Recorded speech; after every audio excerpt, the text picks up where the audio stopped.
system that we have provided is a payroll solution system. So the payroll solution system again allows you to administer your payroll.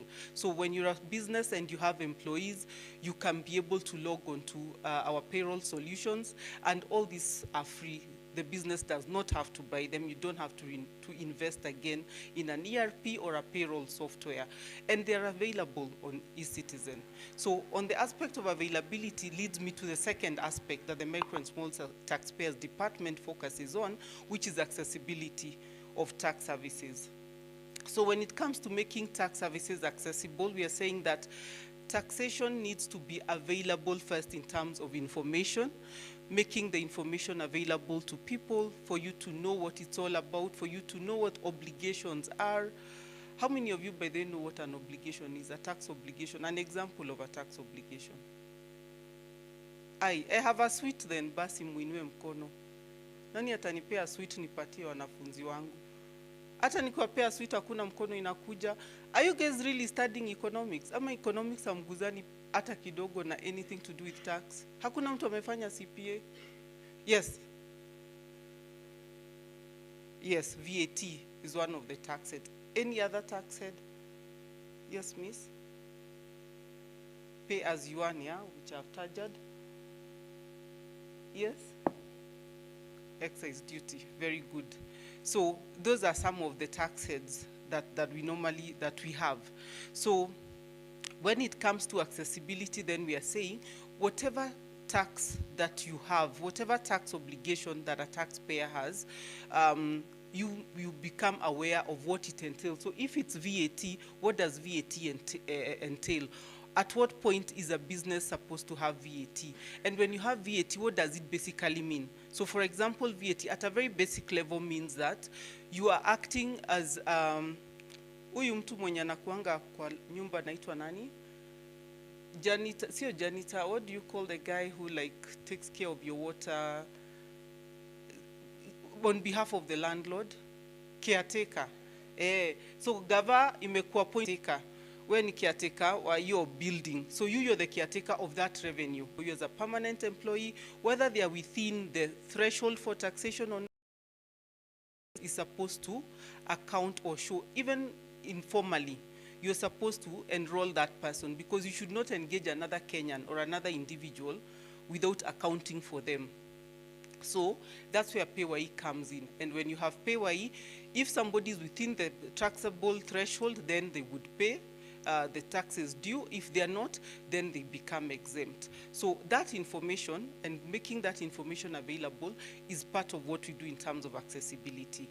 The other thing that we do in terms of accessibility is providing platforms that allow tax services to be administered. So for example, we have the *222*5#.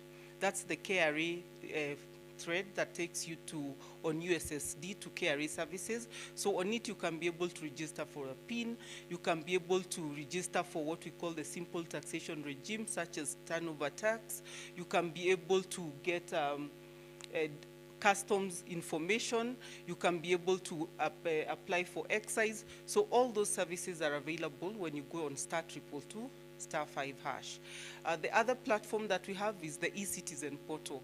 When you get onto eCitizen, you just log in with your ID number, and with your ID then you go to KRA services, and again there you have a whole host of services from the eTeams portal, the payroll solutions, verifications. We have what we are calling Ushuru Mashinani. Ushuru Mashinani allows you who may have basic information people. So you can become a KRA partner by being an Ushuru Mashinani partner. All you need is to have a register. Ata Paul hapa kona hiyo form. You just enroll. File taxes, kwa church yenu, wapi, you can help them. And we do not stop you from charging. You may need to charge 400 for somebody who needs to file their somewhere like in Rongai, you may need to charge 4,000. It could be the other way around. So that is upon you, but we are allowing people to do that because again, we know our economy thrives on activities they are doing, so we are creating a structure through which that is possible. The other thing we are doing in terms providing platforms such as WhatsApp solutions that are going to be allowing you to do your transactions on your WhatsApp platform so that it doesn't take you long. Or if you're on PayYE, we have reduced that so that when you log in to file, then you just click submit. You don't have to do anything else. So we have what we are calling the pre-populated returns. The other thing that I would like to touch on is what the good gentleman from Customs keep referencing a number of things that you said, is that this year we have changed the filing process. Part of what we have done is stop the nil filing. So nil filing, but you file and submit a nil return. What submitting a nil return does is that it does not bring out the proper economic position of a country. The economic position of a country is estimated based on what we call the taxpayer register. Our taxpayer register as Kenya has about 21 points. Of these 5 million who filed their returns, only 3 million. And as a country, we have a population of over how many billions? How many of roads, the burden of security, the burden of everything that a government, and that is why we are creating the awareness for Kenyans to realize that it's not okay. Over time, unfortunately, we've made it sound very prestigious not to file or to escape the tax bracket. But what that then does is that the burden of economic development and growth is left in the hands of 3.5 million Kenyans, and those people feel overtaxed. And that starts with your parents, people who are in employment. They feel the burden more because it's not shared equally. And part of the principles of taxation is fairness. We call them the canons of taxation, fairness and equity. So for us to make that a bit more fairer, we then introduced what we are calling the validation of income and expenses. So validation of income and expenses means that any economic activity, and you want to include returns to say that this is what I have done, so I have bought these things, therefore I'm going to reduce the amount of tax that I'm going to pay. All those expenses must be eTIMS allowable expenses. So you must use the eTIMS platform because the eTIMS platform then is what gives us the guideline for what is an allowable receipt. Again, that is in the so with that eTIMS, then it says this is what the government then will recognize as a valid invoice, as a valid receipt. So the validation of that income is something that we have introduced, and with that validation of income, it then means that if something is not passed through eTIMS, then it's not going to be an allowable expense and the taxes due will have to be paid. The other thing that we are going to be moving towards is what we are calling a dual assessment regime. A dual assessment regime allows the commissioner to assess your income, and we move away from where we have been previously, which is a self-declaration regime. In a self-declaration regime, the commissioner waits for you to say what your income has been, and we work with that. But in a dual assessment regime, it means that you have to declare, and the commissioner will contest it based on the information that they have to say that from the eTIMS invoices, we have seen that you made purchases here, or you've issued invoices here, or you have withholding income certificates that we are seeing, and therefore on the basis of that, you need to pay 30% of that, which is the tax due for income tax. So those are some of the changes that we are making in terms of filing. And also regarding filing, in terms of tax administration, filing is the first step of tax administration. So I talked about the register, I talked about the number of people who are paying taxes, but everybody needs to file if you have a PIN number. So the reason that you file your taxes is so that we can know amongst all the Kenyans who are in economic capability, who have economic capability, these are the ones who are earning at a certain level, these are the ones who are earning at this level, these ones are at this level. What that does is then it helps us to distribute the burden of healthcare. So for example, like with SHA, then you're able to say that when we are paying for SHA, the people who are within, say, the high net worth, this is how much they will be paying. Middle income households are divided maybe into three. We'll have the higher, the mid, and the lower middle, and this is what this means for them. And even the distribution of help and all those other things is dependent on the economic activities that we are seeing.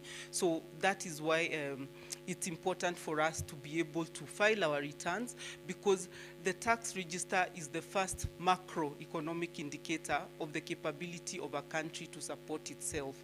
The capability of a country to support itself is driven by the amount of taxes you can collect or domestic revenue that can be mobilized. So if you're able to mobilize your domestic revenue, the number wink ni mimi tu nitaona.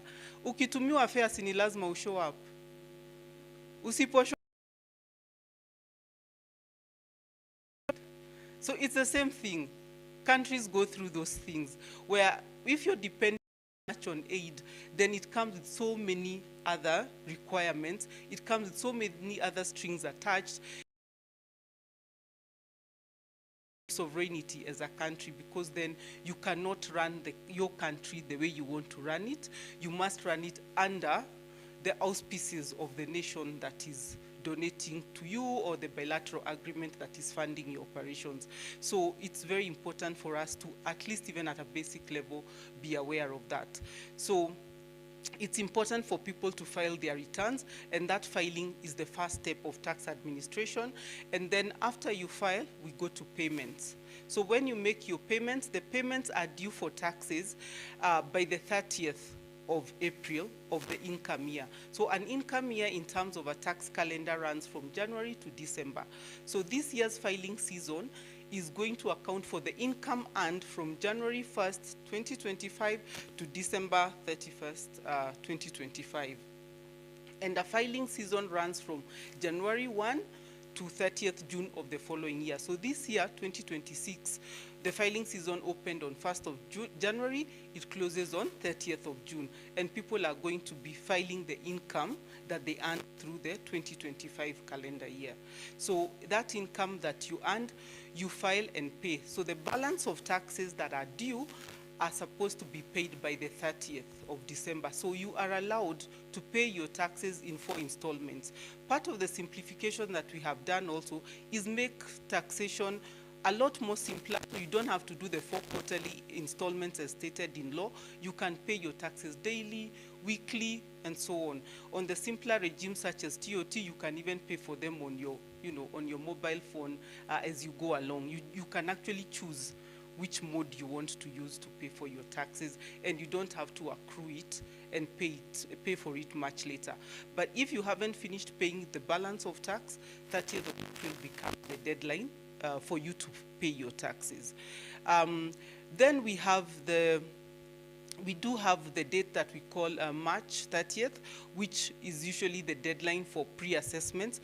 Pre-assessment means that now the commissioner can check whatever income you're saying you had in the previous year. So in that previous year, then we are able to do pre-assessments. And July 1, then we have assessments that are done once people have filed their returns. So what is going to be happening this year is that if you had income and you did not file for 2025, come July 1, you will get an automatic assessment and a determination of what you should be paying for taxes. So that's why it's important for people to file.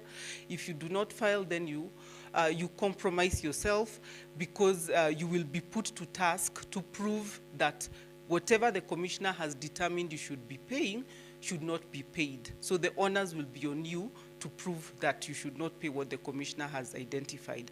So again, as I have discussed that, I've taken you through the second general step of tax administration, which is payments. After payments, we have what is then called compliance, and compliance then checks that you have paid your taxes due at the right time and as expected. And in taxation, we say you're supposed to pay not a shilling more, not a shilling less. So compliance checks for that, so that if there is a shilling less paid somewhere, we know what to do about it and we get into a plan. Or if there's a shilling more paid somewhere, we know what to do with those credits that are accruing on your account. Now, if you're not able to be compliant enough, we go to the next process of taxation, which is to pay your debt within 6 months in 6 equal installments. It is administered through debt. After, it has no PAYE, it has no other obligation. So you want to know what sort of business is this? That is enforcement. So enforcement department looks at excise, and the reason why excise is covered, you have a little bit more cash in your pocket. But how many of you love to have their drinks on Friday? Din wanafunzi wako wanakuanga na mko nasoma lebo. So Soma Lebo allows you to confirm that excise has been paid on that bottle. And the reason why it's important for you to confirm is because also under enforcement, we deal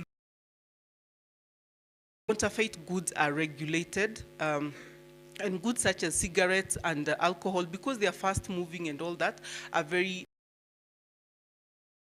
And part of KRA's responsibility also is to protect the society in terms of making sure that you're not consuming things that are not okay, or you have that sticker that is put onto those drinks, beverages, and smokables, because then that the person who's vending that is licensed. So the other thing that we do within excise is licensing. So licensing allows you to be able to administer excise as a tax. Excisable goods. It's also an offense to sell excisable goods when you're not a licensed person. The divisions, the departments and functions that we have in tax administration, the accessibility and simplification, which is the core mandate of what we do within the micro and small taxpayers department. And then last, government is to ensure that we're able to facilitate trade. So we cannot have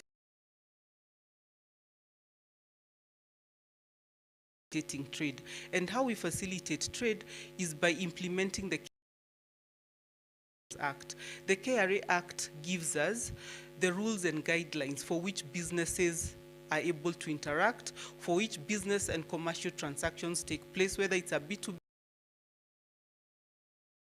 business to customer, and so on. So all those are defined within the Tax Procedures Act, the KRA Act, and that is the act that KRA administers. And that is the act that allows trade to happen, and that is how we facilitate trade as KRA. In the past, people used barter trade. Today, we use money, we use currency.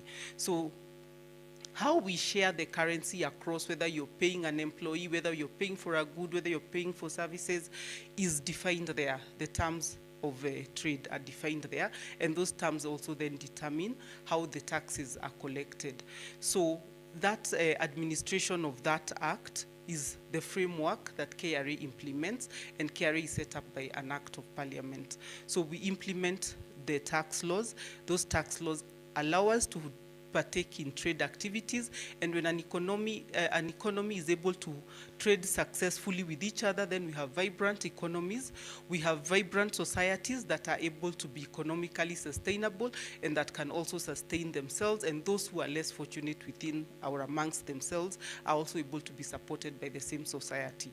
So I think I will stop there, and I believe I have covered comprehensively and in a nutshell and very simply what we do at KRA and what we are all about. And lastly, to say that we look forward to having you come on board. Our recruitment is usually pretty rigorous. The training is even more intense. We normally have pass-out parade because you go for police training. They spend about 8 weeks. And in the pass-out assemblies, I've seen at least 5 people passing out. So msishike county sana. You're so young. You're so young to pass out. So don't waste yourselves. Take care of yourself. That is the same body you will need when you're 60. It's the same body you will need when you're 80. Na uzee hula ujana.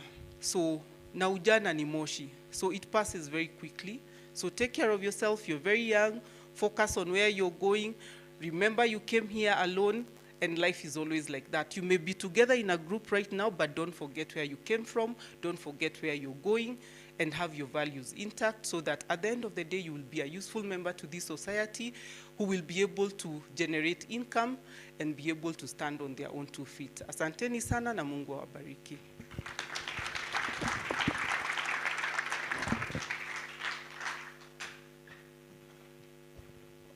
Oh, and you're doing a good job.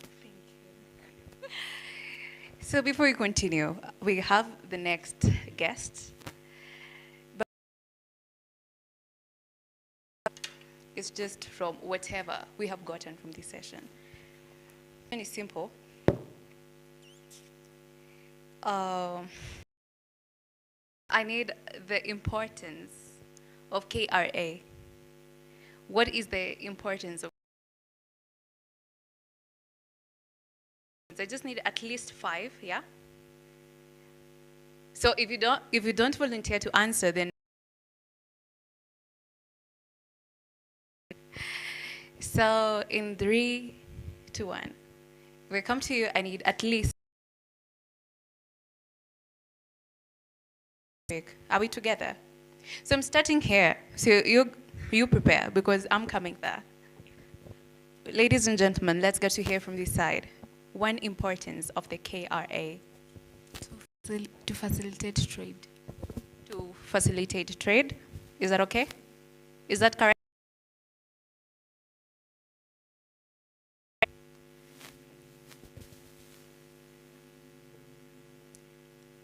To evaluate the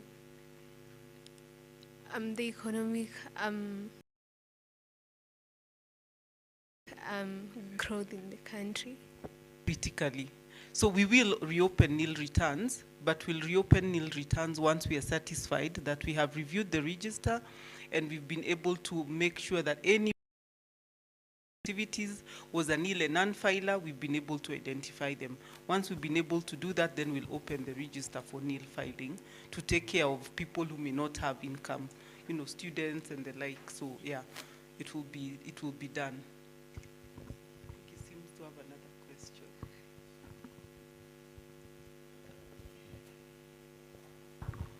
So for this period, for the nil return payers, will they file their returns or they should wait for the update or the communication from the KRA? Yes, we will update. We will give a public notice once we open for nil filing. Na tukipeana hiyo public notice, make sure you file. Okay, thank you. Yeah. So my host, we only have, I think, 3 answers. Can you help me get 3 more answers? Oh, that's nice. Yes. That's nice. Someone is calling me. And also a question, if you have it, just raise it. We are going to forward it to the necessary person to answer that.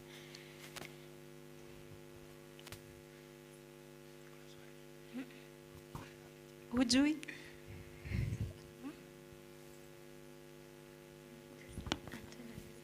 Amekuja saa hii Oh, ametetewa it's na neighbor. It's all right. Neighbor amemtetea jibu swali. It creates a business enabling environment where businesses are able to register and open bank accounts and, you know, operate legally in Kenya. All right. Is her answer correct? Is the answer correct, according to you guys? Wananchi wenzangu, you're not responding.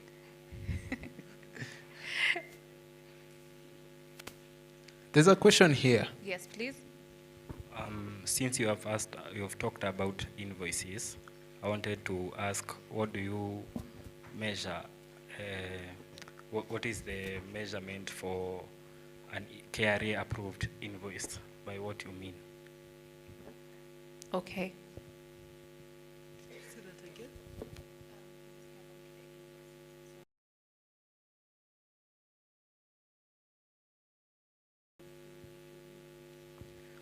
Come again. Or my question is, what metrics are you using to approve invoice from? See it on our end that it's a valid invoice and tickets. So an air ticket, you can just submit it as an air ticket. You don't need a further invoice for it. So Section 12, for general sales and transactions, e-teams invoices is the one or what we consider as a valid.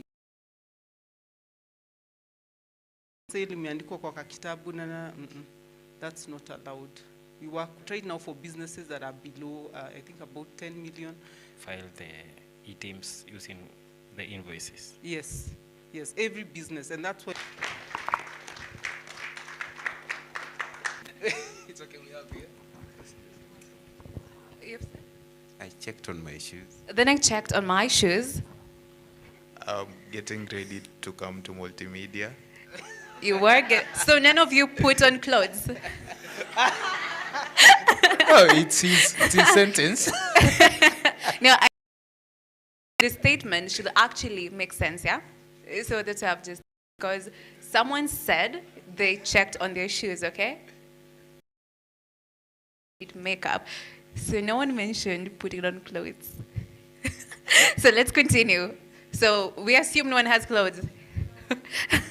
Let's continue. So we assume, yeah? Yeah, we make let's assumptions continue. in economics. Okay. Next.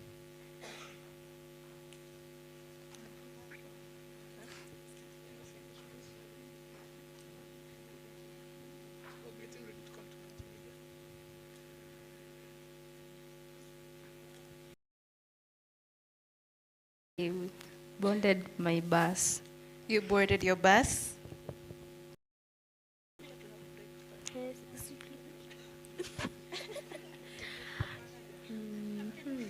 After boarding, it dropped us at town. So the bus dropped us at town.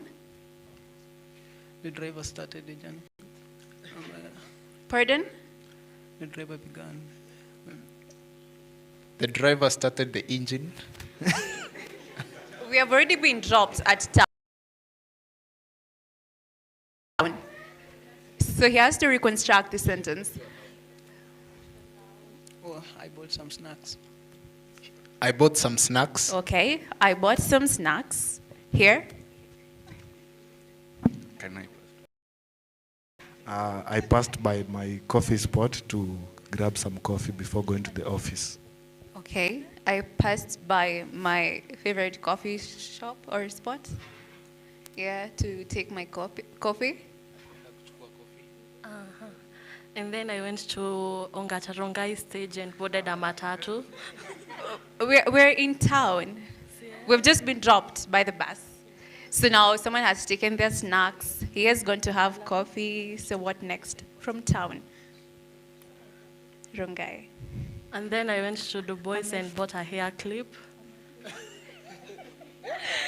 You went to Dubois and what?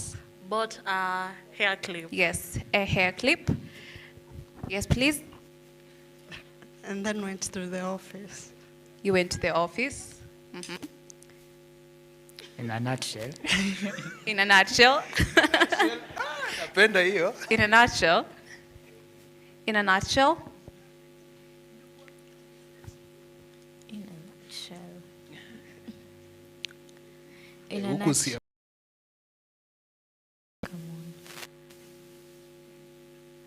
Can I make an? She doesn't know in a nutshell.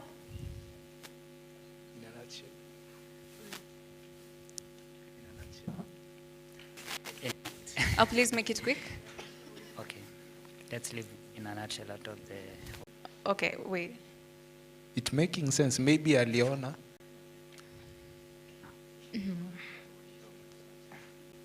And the electrician. Yeah, I ran out to call the electrician.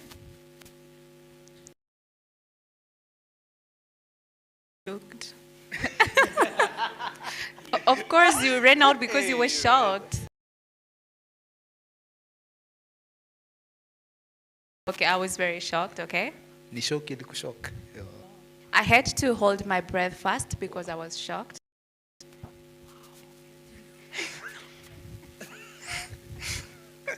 Remember, point according to our story, we're lost. So someone got.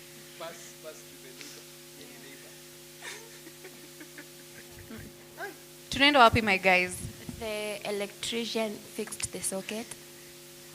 The electrician fixed the socket. Hatufiki hapa. Hatufiki conference hall. The next, after my fix, what happens after fixing the socket?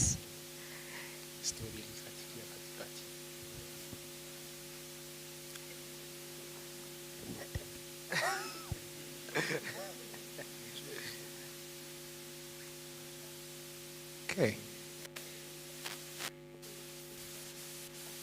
I went back home. Story imeisha, amerudi nyumbani. Hiyo imeisha, amerudi nyumbani. That story, I would have given it maybe a 5 out of 30. We all started well, but we are having so many stories within a story without backbone. So we shall work on that next time. So over to the next session. Thank you for your participation. Okay, help me appreciate your neighbor and appreciate yourself. Sindio? Now, I see tumechoka. Si tunaweza simama kidogo? Tunaweza simama, we stretch a little bit, then we move to the next level. Just stand up, stretch. Just stretch a little bit. Kama umechoka simama, you just have a stretch. Yeah, just have a stretch. Before we invite the panelists. Now, before you sit down, we will sing my song. Tell your neighbor, we will sing my song. Yeah, mine, it's not yours. Mine, it's mine. It's my song. It's my song. Sindio?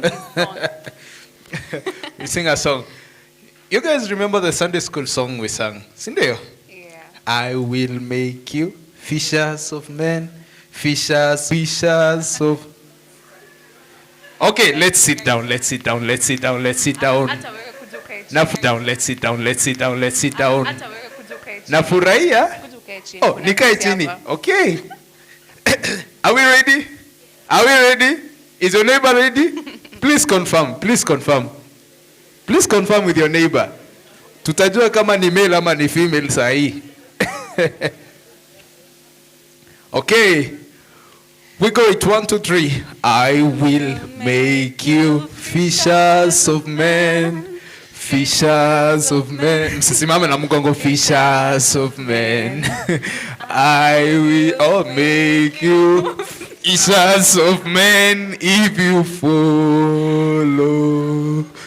Kuna mtu ananibeba anasimama na mgongo. Turudie tena. Si ndio? Okay, we go. I will make you fishers of men. Of men. Fishers of men. I will make you Fishers of men if you follow me. Come on, appreciate yourself. Okay, that's nice. I love your vibe. Bringing in our panelists. So mnaona viti ziko empty. Si ndio?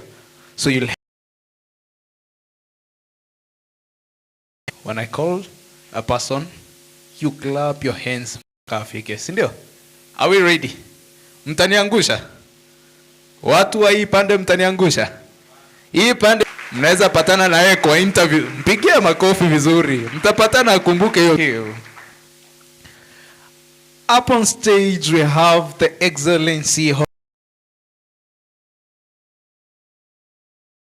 Mtapatana mahali. Mpigie makofi vizuri. Mpigie makofi.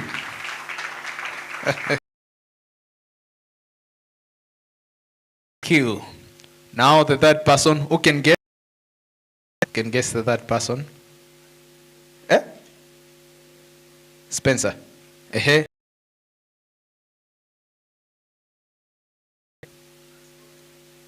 Si ndio?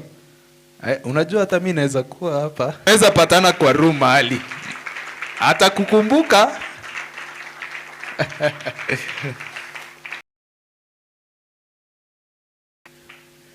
Then I heard one of the guests was right. Do you know which guest was right? Can you tell it? Can you tell it? Yeah? We have one and the only one who is the president of KRA. Mnaweza mguess? Yeah? Come on, guess the name. Woo, come on, give it up for Spencer. Mpaka afike, give it up for Spencer. Mpaka afike.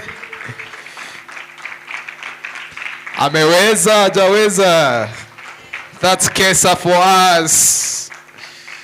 Okay. Thank you. Welcome. Now we have the other one, who is the one and the only one, Mr. Collins. Watu wa Kasneb, watu wa CPA. Hiyo FA utamuona kufunza vizuri, usianguke tena, si ndio? So come on, appreciate him as he comes, appreciate him. Appreciate Kasneb, well represented. And now guys, hey, ambia rafiki yako atulie kidogo sasa. Tulia kidogo. Anaweza guess the next one. Now the next one, let me give you a hint. The next one comes from within us. Niwape ingine. The next one is my class rep. Kama mnajua ile course niko, ni class rep wangu. Mbona wengine? Bado niliwaambia naitwa aje. Okay. So, can we give it up for the moderator who will be Molly Akinyi? Hey, ndio huyo Molly. You can see the serious look from Molly. Come on, give it up for Molly mpaka akae chini.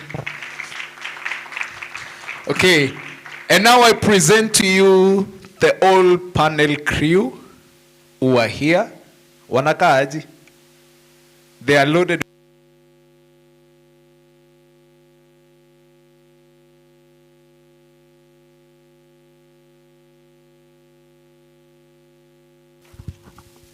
Good afternoon once again. To my fellow students, the invited guests, and the panelists, good afternoon.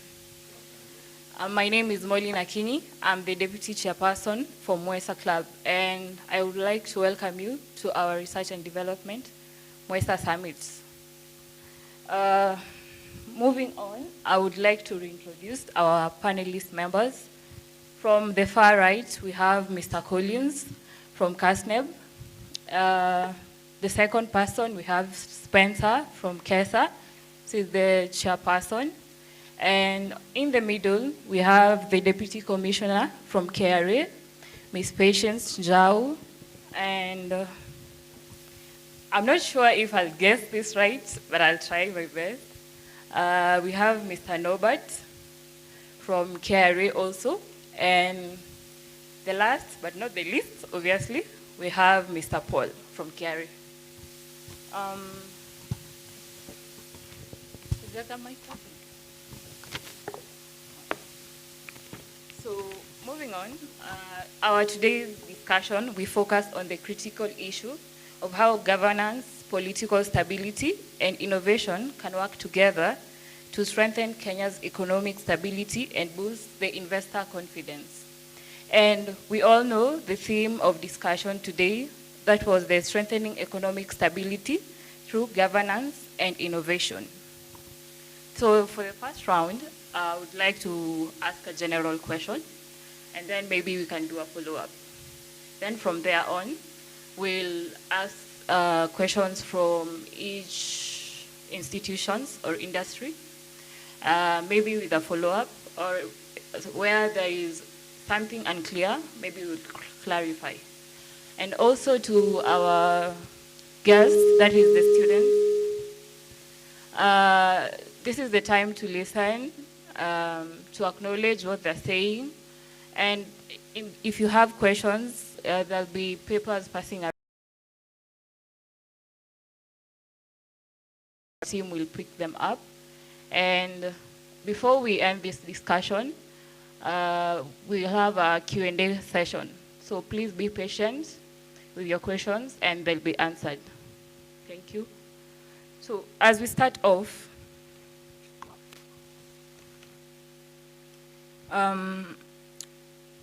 the first section, that is the governance, stability, and the investor confidence. How can Kenya strengthen governance and accountability frameworks to address corruption and misuse of public funds, which remains a major barrier to the economic stability?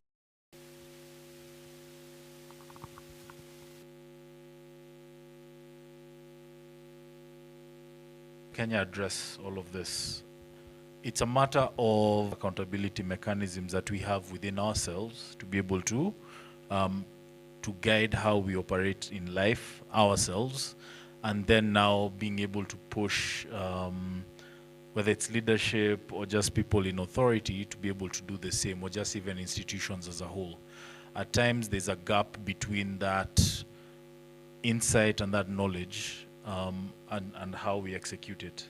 So at times we normally say that whoever is basically leading us is actually an image of us in society. So it's a situation of, that's the point to start. What's the kind of software, what's the kind of character and such that we have in society, and what kind of insights do we expect? What kind of philosophies do we live in and such? That is what I feel as the bedrock as to what would form what would be the accountability basis to be able to now drive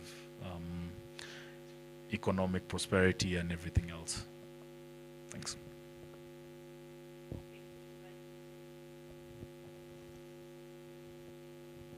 Thank you for the insights. To our other panelists, do we have maybe an alternative approach to what he has said?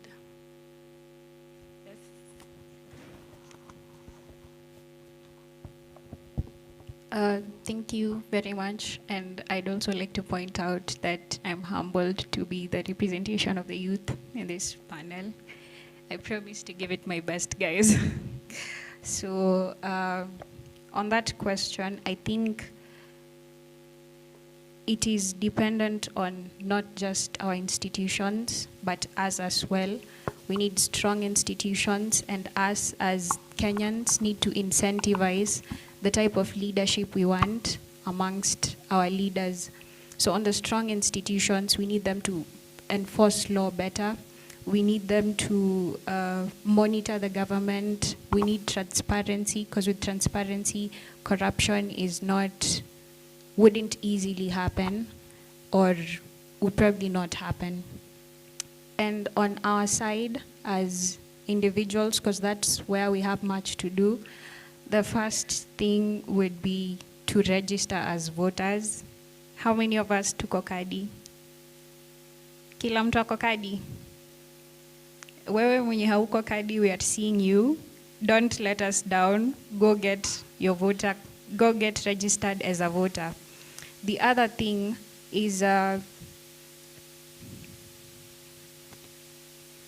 as economic students, we are privileged to understand things like the budget process. We are privileged to read the finance bill and at least get something out of it, even if you don't get to understand the entire document. So it is our civic duty to ensure we read those documents, we help people who are not able to understand them. Help your mom understand what the finance bill is saying. She should not just feel the youth are making noise, that's why they're going out to protest. Then the other thing is being active citizens. As economists as well, we are positioned in a way that we can write about these issues in such a way that society can understand the issues. This is something we've been doing in KESA in partnership with the Institute of Economic Affairs, public policy papers. How many of you knew you can do that?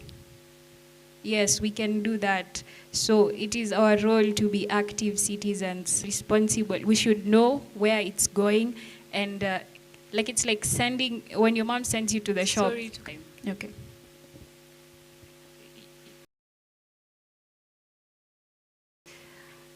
Okay, I guess the point is, because we are paying taxes, we should money. Yeah. Thank you for that insight. Can I add something on that question? Because of what she has said, at least amewakilisha, and she said something that I think I need to point out. So I spoke about e-teams.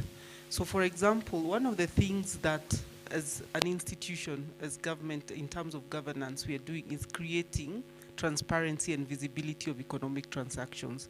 So with e-teams, it allows for that. So for instance, if you live in a sugar belt, so tuseme you're from a place like Chemilil, so around there everybody is a sugarcane farmer, or anywhere, Voi, uko chini Mombasa, where they have sugar.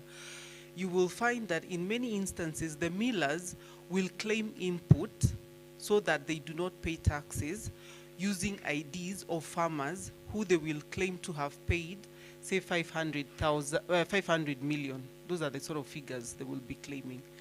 Now, from an economic perspective, if 500 million imemwagwa Chemelil, I don't know how many of you have been to like Chemelil.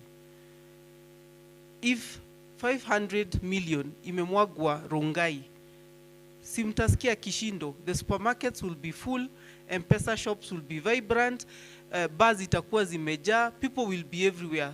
The so-called think twice outlet itakuwa imejaa, watu wananunua clothes. So for us to create the economic transparency that is needed, number one, e-Teams allows you to make sure that whatever input is being claimed is valid, and you're not going to have people's IDs, and these people are not on your payroll.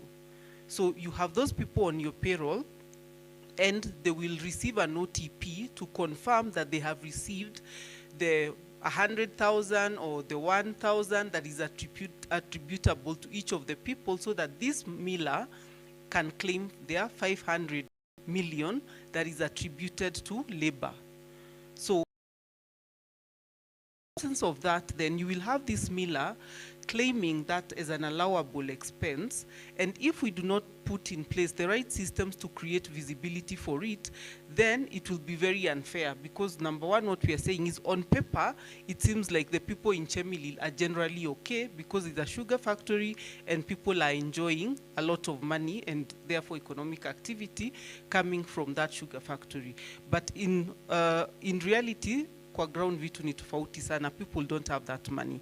Number two, the other thing that happens is, when you claim that sort of expense and it's fictitious, you get into a credit position and the government has to refund you. So we normally give refunds of up to about 30 million. So you can imagine also then what it means when we refund 30 million to somebody who claimed their expenses in a fictitious way and in a way that was not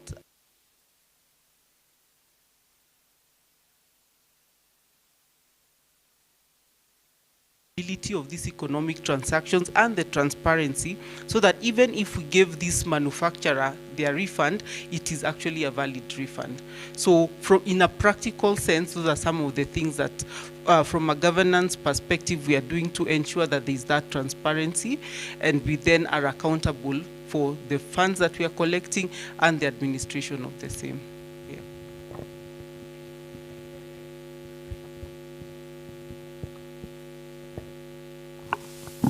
I feel like that deserves a round of applause. If you get to listen attentively, because they have both explained as individuals are able to do our civic duty of educating ourselves, and also how the government ensures there is transparency in the, for example, shall say the e-Teams. So if you link those together with the theme that we have today, you really get to agree on how all these get to add up in their real sense. And to dive to the next question, I would like to address it to Ms. Patience. Excuse me? Sorry? On the very first question, yeah? May I take you back? It was based on accountability. Eh? So at CASNEB, we have specialized in producing human resource. If you remember back on your principles of management agency theory, so the people we produce as CASNEB, they are trustees, they are agents. So when we release our graduates to go out, represent the principle somewhere, and therefore accountability comes in because they subscribe to certain code of conducts. Like all the CPAs in this country are expected to be members of the professional body, that is ISPAC. So whatever they have been trained as at CASNEB, which is both the technical skills and the ethical standards that are required, if you come to CASNEB, when you're doing CPA, one of the last steps of CPA, you do a paper called Workshop on Ethics. When you do this paper called Workshop on Ethics practice, once you have been trained, in a case of misconduct, you are referred to that of what has transpired like if what she has said really been trained, they are expected to show the technical skills and the Institute of Certified Investment and Financial Analyst. So there you are also trained on the ethical standards. So we reduce by producing agents who go then to represent principals in a way that will ensure that the principals get what they have invested in the businesses without complaints. And when a financial statement is actually presented for public viewing, the auditors can go and then also ascertain that the financial statements represent true fair view of the business operations. So we usually do agree based on what the investors have put in the businesses, and our professionals who have been trained actually give clear information of the business operations. So in this way, we really reduce malpractices. Thank you. Thank you for the insights, Mr. Collins. Any final remarks before we proceed? Moving forward to our next question, I would like to address it to Ms. Patience. The political transitions in Kenya often come with policy uncertainty. So what reforms are needed to ensure the continuity and stability in economic policies across the different regimes? Okay, maybe I would respond to that by saying, number one, political transitions happen when regimes change. So you can have a political transition within a similar party. So when regimes change, then you would have a transition that has a different impact because this other party comes with new and different ideologies. Number two, when it comes to policy, policy is drafted by parliament. So the quality of parliamentarians or the quality of leadership that the citizens put in place is what determines the shift that we have. So he spoke about ISPAC, and I have no beef with any profession. But there are some professions that are so litigious, you never move forward. There are some other professions that are so organized, you're likely to go somewhere. So if as a citizen, if as a people, we keep voting on one other side, all you have is a loud house that produces nothing. But if we were to select professionals in their own right who can go there and put in place policies because they understand the implications of what it means, then we'll be in a good place. But if we vote on the whims and we vote because, you know, you're just swayed by somebody's oratory skills or how they look because, you know, they have one feature or another, then we find ourselves in the situations that we find ourselves in. So really it boils down to the quality of our leadership because they are the ones who determine the policies that are implemented by any other government institution. So from where I sit, really, it is so much a factor of the people we vote into office. So if we voted the right people who understand, then they would even lock them. Because in some countries, some of the things, so if you look like at the Scandinavian countries, their processes are so transparent, you can see what anybody, whatever money anybody made. Yeah. So for example, we work very closely with countries like Finland, the Finnish Tax Authority, Norwegians. In those countries, economic activities and whatever transactions you have are very transparent. You can log in there and see whatever any public officer or private officer earned and how much they paid in terms of taxes. And you will not see the extremes that we see in countries like ours where the transparency is not there. So people are able then to abuse whatever public resources are assigned into their custody. So because their framework is so transparent, then it's very stable. So nothing changes even when the government shifts. But in our case, because we are not yet at a point where we have locked in the laws and the policy as it is determined, then we keep having those shifts every so often. But having a policy lock would only be driven by Parliament because they're the ones who define the laws, and parliamentarians are determined by us who vote them in. So yeah, that's what I would like to say on that one. To follow up, should like Kenya institutionalize the long-term economic plans beyond the political cycles? Let me say it this way. Kenya as a country, I think, let me put it this, actually let me calm down a little bit. Let me make it very practical. Kenya as a country is like the way tuko home kwetu. So, unaweza kuwa unajaribu kujifundisha kupika chapo. Yeah? So, ukipika chapo unachukua hiyo 2 kg, unaweka maji, then una realize umeweka maji mingi sana, unaongeza, then before you know it, you've used the whole 2 kg pack, and you are just making chapos for yourself, your younger brother or sister, and your mom and dad. But now you have put in the whole 2 kg pack pale ndani. Sasa ukiweka hii the whole 2 kg, unaanza kurealize hii unga imekuwa too much, acha niongezee maji ingine. Long and short, you start to realize hii chapo yangu ni kama haitokei vizuri. Then Jumathe hajafika, wacha mimi nitatupa hii kwa dustbin, niekele maji, nieke spaghetti, because it's closer to noodles, and that's what I make in college. So quickly you put your spaghetti, it doesn't need a lot of detail, 5 minutes imeboil, unaidrain na iko sawa. Umetupa the 2 kgs uko chini.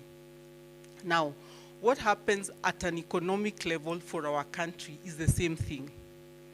Wewe ulitupa hiyo unga hapo, madhe hatajua, na utamanage to in the unlikely event akumbuke nilikuwa nimebuy packets ka 3, mbona naona ni kama na have kuendea ingine juu Sunday sasa yeye ako home amepika chapo na anaangalia nashindwa, but utampanga panga tu na hiyo story ishie hivyo.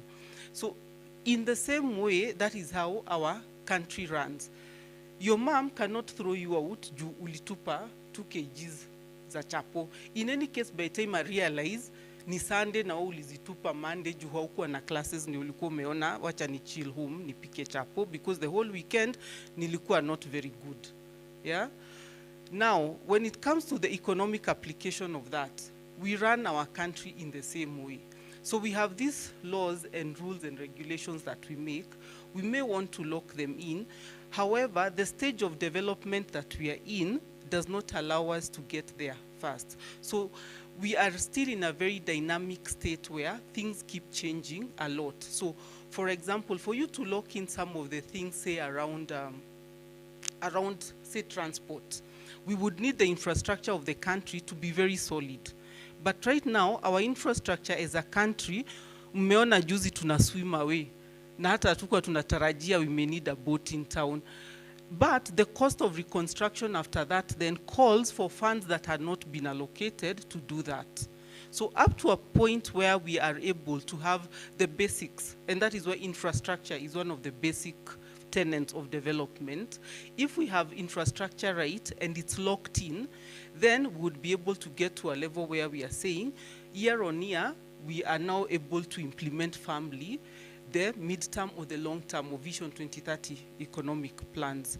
But until we get there, we cannot be able to lock them in, because from time to time, we do have events that happen that take us back to the drawing board to use some money that we hadn't put aside for that. So even where we had put aside the money for, we have an item called miscellaneous in the budget. It's supposed to take care of those sort of incidentals. But our incidentals as a country are huge. You know, they are huge and unprecedented because part of our framework is not really in place. So you will find that, for instance, now, in this story that I'm giving of infrastructure, until such a time that, for example, we transport to move people in and out of the CBD well, then you do not have this crisis of people who are trapped in town and then they are being washed away and the infrastructure is getting washed away. Then you will be able to do something longer term. But so long as we have so many hiccups in the middle, we keep going back. What are some of the other things we see?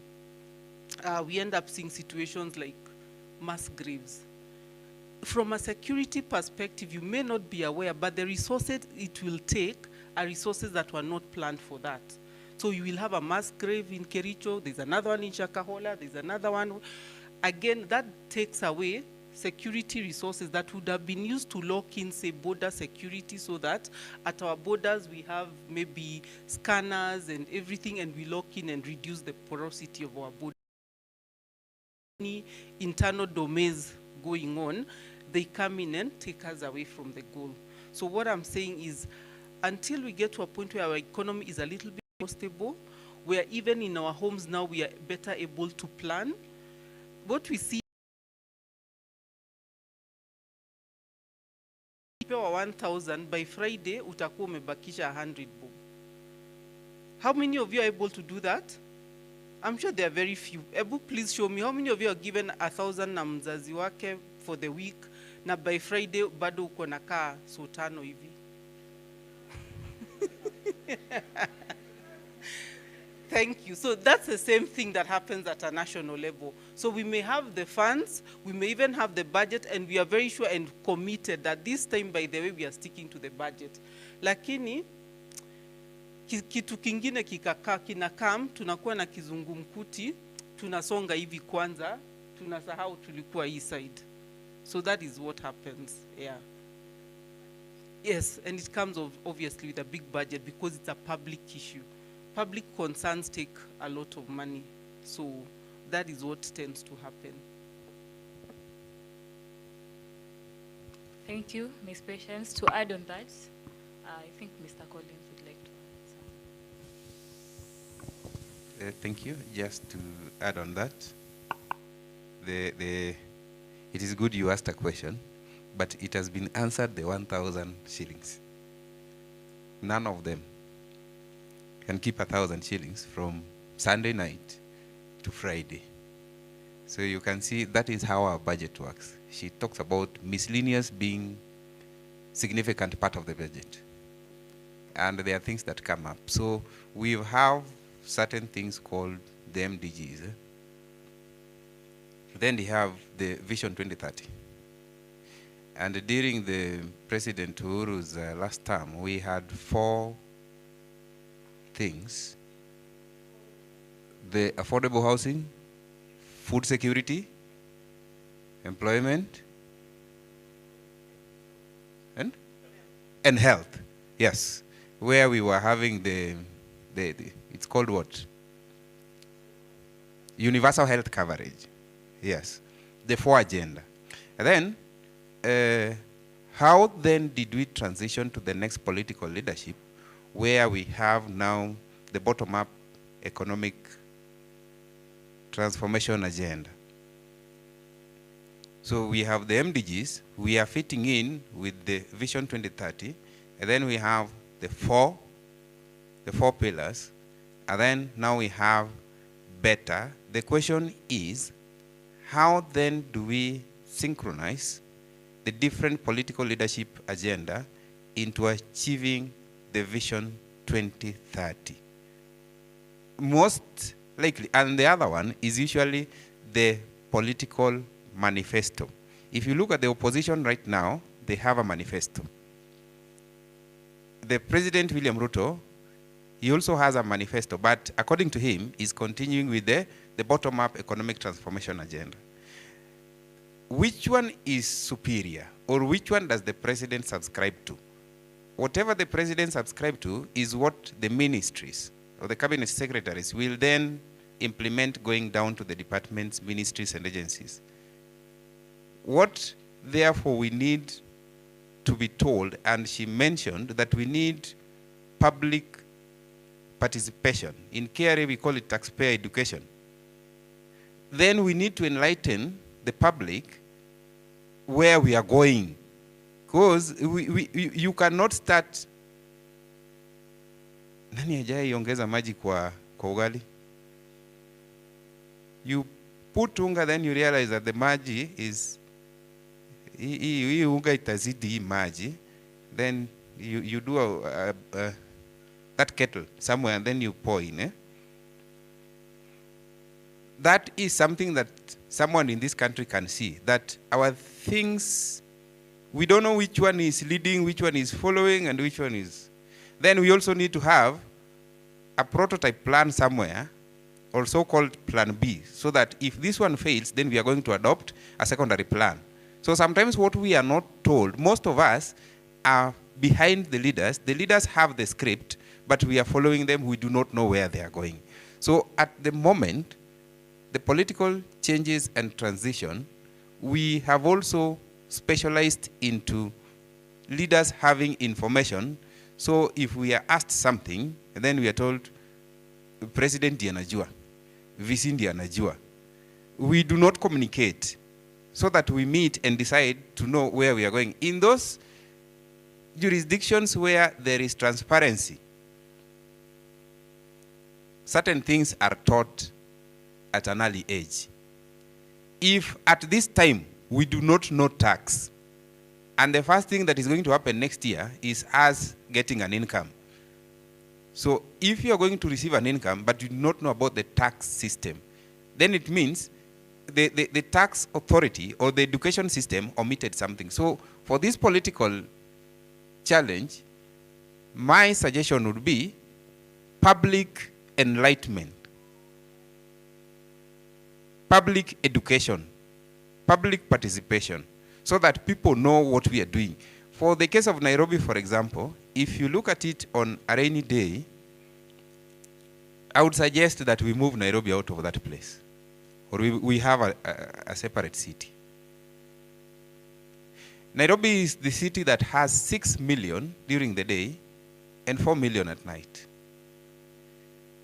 Where do 2 million come from? The 2 million comes from Narok. Yes, Machakos, Kiambu, isn't it? In my opinion, administratively, Kiambu should be part of Nairobi. It should not be another county of its own. So when we look at these things, we need to have then different cities. What city deals with administration? What city deals with education? What city deals with innovation and technology? Because it has happened in other areas, isn't it? The more we concentrate in the same place without specialization, we create more chaos. In my opinion, we need to be religious to Vision 2030. Any leadership that gets into leadership should align to Vision 2030, so that if there were programs, economic activities planned for a certain region, then the change in leadership then that does not tell Kajiado that if you were to get a turning factory, we are not going to get it because now the president comes from the other side. So having a grand plan is the best thing for our country, so that if the president gets into office, he finds a ship that was already on course. So thank you. That is my contribution. Thank you, Mr. Collins. As you've heard, don't be blind by don't be following a blind master, right? Yeah. Moving on, I'd like to address my second question to Ms. Spencer, as we focus on the innovation, tech, and transformation, as you represent the youth. So how can Kenya leverage innovation and digital transformation to create jobs and expand opportunities for the youth who remain disproportionately affected by the employment sector? Thank you. So, given that the modern age is heavily reliant on tech, artificial intelligence, I think the other thing would be to recognize the, because even amongst us, there are people who are participating in that. There are people who are doing, what are these papers called? Where you write for someone abroad, then they pay you. Yes, that academic writing. There are people who are doing that and earning and living by that. So if such is supported, more people get jobs. Then we have the SMEs. If SMEs, we incorporated a little bit more tech in there, because maybe there's someone with a good business idea, but they can't physically set up the business. So if it's something that's happening recently, there's a lot of online shops lately. That is something that also supports and helps people earn revenue. We can also include it in agriculture. Kenya does a lot of most of our exports are agricultural exports, but we are a small economy, compared to the other economies. So if we leverage innovation and tech to maybe scale up on how much we are producing, then that should help even accommodate more people because the space is growing. Yeah, I think that's what I'd say. To follow up, especially in our country, where we have a huge number of unemployed youth, and as we all know, like we have very few employment, like what do you call it? Yeah, space. Formal employment. Yeah, it's limited, and we have these parts of the youth that are ignorant, that they do not want to find other alternatives of earning that rely on the government to give them jobs. Yet, we are still a developing country. What advice or what approach would you recommend to them? Okay, just to make sure I got your question, we are trying to advise those people who are stuck on the idea that they have to get formal employment. Yeah, especially from the government, has to provide it. I think there's a lot of opportunities even in the private sector, and one would argue debatably that the private sector is a very strong driver of the economy. So probably what he said, education, public education, public awareness, because sometimes opportunities are there, yes, just that we don't know about it. So I think, yes, we educate more or the public on these opportunities that are available to you that are not just in the government. And also, I think this starts within our institutions as well. Like, change could happen out here, policies could be made, but how many of us are aware of the policy changes that have happened? Plus, I feel if the government was a little bit intentional, the Ministry of Education, on like sometimes there's this issue where most people complain that what you're doing in school, then you get the job, then you're not able to relate the two. Yeah, so maybe there'd be a little bit more emphasis on mentorship from the government, like students in institutions can be mentored by those in the workspace, and it doesn't necessarily have to be government spaces because the private sector does and can create jobs for students. Not students, sorry, the youth. Yeah. Thank you for that, Spencer. Any additional remarks? Thank you. For me, I'll use a different approach, and the approach is as follows. When you have a sponge, it will absorb a lot of water, but when it is saturated, it cannot absorb any further. As our able DC had mentioned earlier, the informal sector versus the formal sector, that is 3.5 versus 9 million. So it shows that now the sponge is full. I would want us to just do one small exercise because I want us to think outside the box.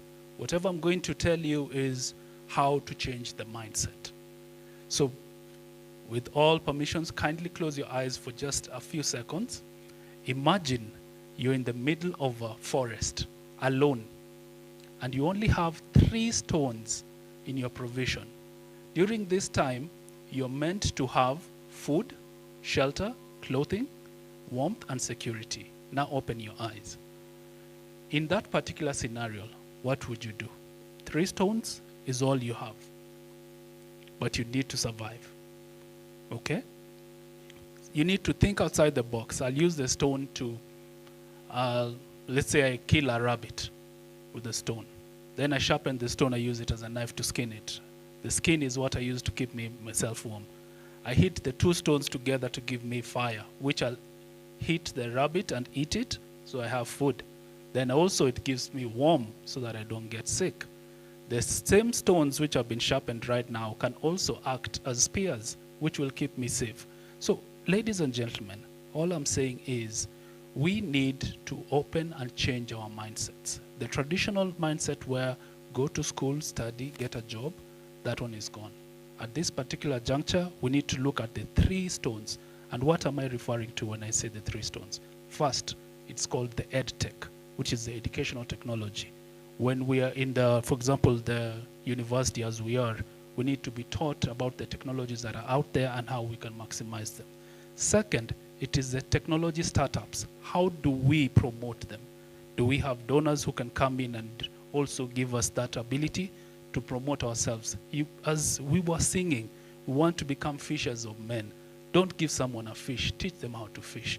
If I have the knowledge of technology, if I have someone who can promote my business as a startup, and thirdly, I have the hub to be able to access the technology across the country like Kenya, like the way the ICTA institution has been able to deploy 25,000 Wi-Fi stations free across Kenya to enable people to be able to access. If we do that and we collaborate with the private sector, what good is the Wi-Fi around me is going to help me? So here's where collaboration between the private sector and the public can be able to enhance, and as well as the mindset. As we said, it's people, process, and technology that changes this world. Thank you.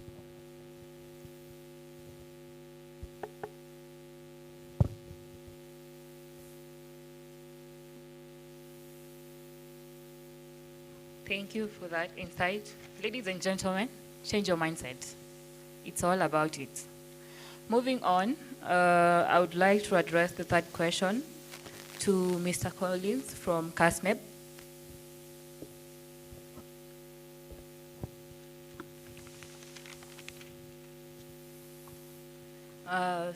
As the KRA continue to digitize its operations, how is the enterprise, apologies.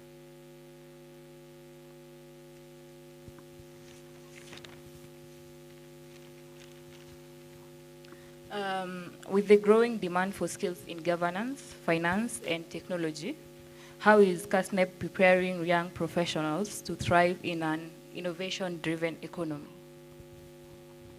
Thank you. When you talk about governance at CASNEB, one of our specific qualification on governance is called certified secretaries. Certified secretaries is the course that trains people in management at the strategic level. It also helps in policy development and also goes ahead to implementation. There is a unit in certified secretaries called governance audit. So we are prepared. Usually we have professionals who do a course called CIFA, the Certified Investment and Financial Analyst. We have done syllabus review to include a unit in CIFA called financial modeling.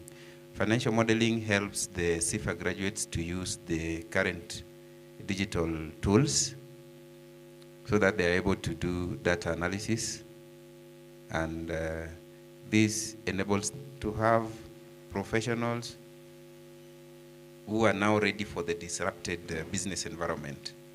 So they are able to use the available tools in AI to do the task. Mostly, you'll realize that most of these careers have been automated.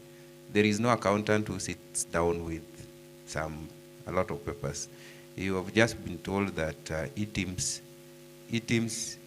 every individual, every economically viable individual will have e-teams. So that if you had a cow and you want to sell milk to a dairy factory, then imagine you're supposed to give this person an invoice, so that they're also able to go talk to the tax authority somewhere. So it starts with the individual. So this tells you that accounting as it goes is being done on software. That is why we encourage people to do the accounting packages. We encourage people to have knowledge of the ERP system.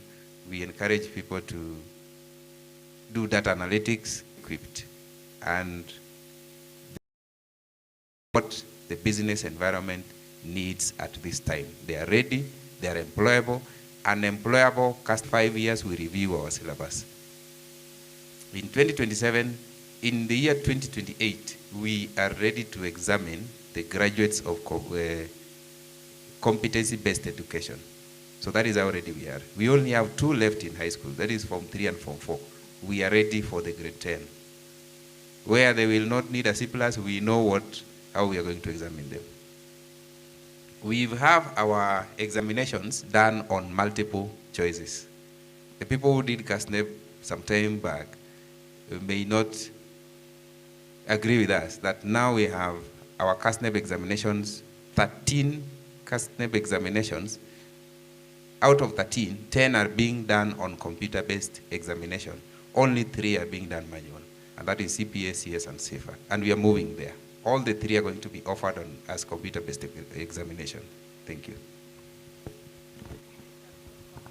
I can wrap up on the issue of unemployment from a government perspective. So the issue of unemployment is first a national challenge, and it's a national challenge because of the economic demographics of our country. Because our average age being about 18, it means most of those people are actually also reproductive. They are at their reproductive prime. So you end up having many younger families and many children are born in such an environment, as opposed to an environment where you don't have that many. Now, from a national perspective, to start changing that, you must change some basic fundamental policies. And number one, the first thing we must change is our education system. Our education system comes to the technical and the values system. The value system determines how we think as a country, how we respond and behave as a country. So for example, I mentioned Finland. When you go to Finland, they don't do small talk. You don't have a chit chat. You don't talk in a lift, you don't talk in a bus, you don't talk anywhere, you don't talk at a stage. You just keep quiet and go about your business and do your business, because that is taught in school. Now, we are not there yet. We are not at the point where you wake up and focus on work, because that has to be built and inculcated through an education system. And like I said, for example, now with the CBC, we are moving more towards doing than learning to retain and regurgitate. So previously, where we were doing the learning to just bring it out, it was more like rote learning. This time around now, it has to be very practical, hands-on skill. So what that will do is going to bridge this gap in the middle, where you find now, if you want to get like a plumber, an electrician, a mason, a stones person, it takes a lot of skill to do that. So that is one aspect. The other bit will be in terms of the cost of production, in terms of like running a factory. If you're running factories, you will have electricity and all that. So again, we are trying to ensure that at a national level, we move and go green, and we reduce the reliance on like Kenya Power types of industries.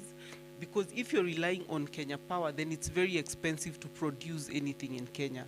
The third aspect is agriculture. So from an agricultural perspective, we are having then the aggregation of land and the aggregation centers for farmers. So aggregation of lands, for example, is what you're seeing in Galana Kulalu, where you get a huge sector, a huge area of land, and you plant in it one crop. Because if you have many subdivided farmers, then you miss out on the economies of scale. So as a government, you must identify areas such as those that are vast lands that can be irrigated, and then maybe through special economic vehicles or public-private partnerships, people can come in and invest in that, and then you then create the secondary economy and market for people to work on those farms. Then we also create an environment where people can then, these people who can do skills with their hands, are in an environment where you have the energy for production that is cheaper than using electricity. So at a national level, there's a lot that is going on, only that it takes time. National policy is like trying to move a bus by pushing it when it's stationary with your hand. So you need to be hundreds and thousands of you to push that bus until it even tips or starts to tip. So that's what happens when you're trying to do national level policy changes. But there's a lot that is being done. and also including the focus on primary health care, because we also need a healthy population for it to be able to get to where we want to go. So we must also address that aspect from a health perspective, and that's why there's a lot of focus on primary health care, because if you take care of the primary issues in terms of health care, people are eating well, you have access to clean water, shelter and sanitation, then you do not have the secondary aspect of people needing to get a consultant doctor and go for more sophisticated medical health care that puts a strain on resources that could go to areas like education. So that's what I would like to say from a government perspective.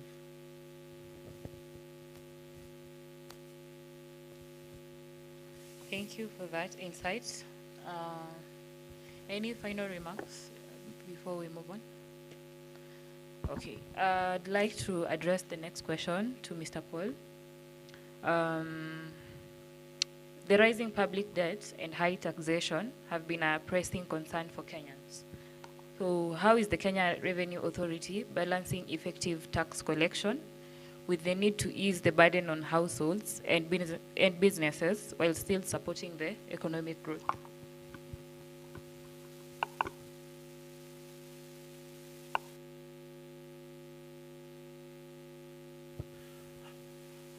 I'll start to respond just piggybacking off a point that Dissipations mentioned earlier.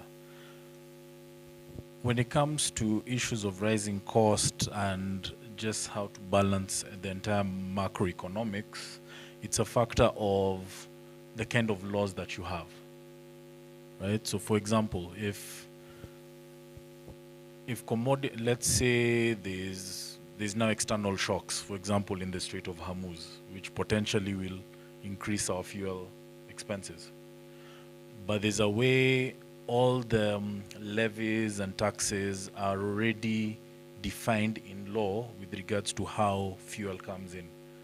There's a defined amount for fuel levy, a defined amount for VAT, a defined amount for customs, a defined amount for even what the oil marketers get as profits. So at times now, when it comes to now balancing macro stuff, it means you have to go back to the law if you need to tweak down some of those amounts. Because whatever is happening out there, it's a supply chain issue. It's outside the mandate and the control of, let's say, the government or even Kenya as a whole. So that's one particular angle in terms of balance. With regards to KRA's particular mandate, we, like for example, on the revenue collection side, we do not collect anything that is not in law. So long something is defined in law and the mandate is on now the Revenue Authority to collect, that's where we come in at that point. So at no point will you find us, let's say, going to collect a levy that is for a county, right? So that's the particular dynamic. So at times in terms of the kind of reach that we'd have as a tax authority would be limited to the factor of laws and legislations and even policies that come out, which are made by other arms of government. So for example, from Parliament or from even the ministry's point of view. So at times when you're looking at that conversation, it becomes a wider convo away from KRA as the Revenue Authority. So I think it's just looking at that particular conversation from a wider scale and what are the kind of proposals that from the citizenry we're able to even enlighten our respective legislators, for example, to be able to say, we are seeing this particular challenge, what are we able to balance and tip things over? If we go back to COVID as an example, because incomes were starting to reduce and things needed to be balanced from a healthcare point of view, there was laws that were passed in Parliament to be able to reduce, for example, pay as you earn. So you found at that point it was able to balance some of those skills. But you're seeing a legislative change had to be done so as to balance that skill. So that's the particular perspective to be able to answer that, yeah.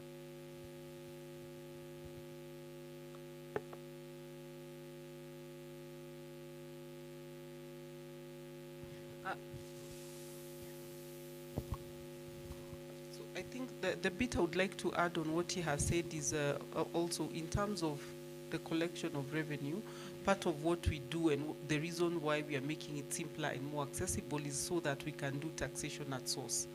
So taxation at source allows you to pay at that time when it's real time rather than you coming back to it. So if you look at again, and I'll refer to e-teams today, when you do your transactions for the month, you do not use the expenses of last month. You work with the expenses of March because now we're in March and you're claiming for March. You do not claw back to the previous month. So when you do it within this time, then you're also paying within this time. So we will have some certain exceptions where maybe a business has not been paid and so on and so forth, but they have already raised the invoice. Those are dealt with as exceptions. But from a principal perspective, we collect the taxes there and then. The same way when you buy your airtime or when you bet on a game or something, that tax is collected at source. What that does is it reduces the cost of collection. Because if I'm going to come and collect the taxes later, then it's very expensive to get somebody, for example, to go through the shops within Rongai and maybe say the supermarkets and start checking how much they have sold and how much they've collected. So rather, we have then the system as it is working right now, where as the supermarket is selling, I can confirm how much they have collected by midday today. So the same thing happens in a Java. By the time it's 1 o'clock, I can see how much Java Galleria has been able to sell in a day from their e-teams transaction. So that deduction at source reduces the cost of collection. That makes it a lot better, and then the money that is collected goes into what it's supposed to be doing rather than the administration of the administrative cost of collecting the revenue. To follow up, do you think, for example, in the sectors that we have some tax rate increases, do you think there's room to widen the tax base instead of maybe increasing the tax rate? We are actually, in the coming finance bill, we are reducing. So during COVID, we had the highest collection of VAT that we've ever recorded, and at that time we were doing 14%. Today we have a deficit on VAT of about 38 billion. It's at 16%. That time we had over and above. It was an actual surplus. The reason for that is because first we were doing a closed economy where there was no cash transactions. So again, the cash transaction bit would be a CBK issue. But from our end is when people have to be on the system, then you'll be able to see those transactions. And there's no other way of transacting or buying unless you're buying, and you will not need to be expensing for that. So when we do that, then it allows us to be able to reduce that VAT bracket. And also in the longer term, what we intend to do is to have like a loyalty point. We have something we call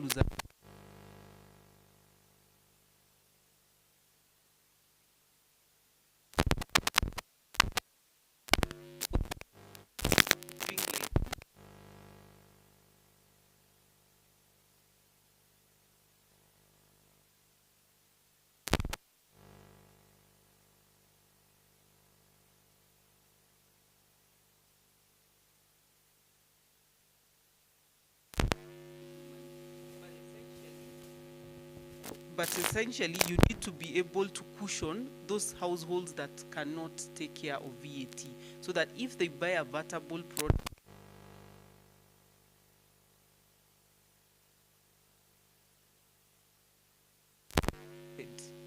so when we remove the zero rating and the exemptions bit, then it becomes easier and more transparent, because what happens right now is you'll have now the bigger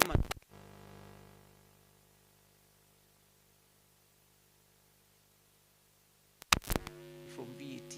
So in the longer term, that is where we intend to go.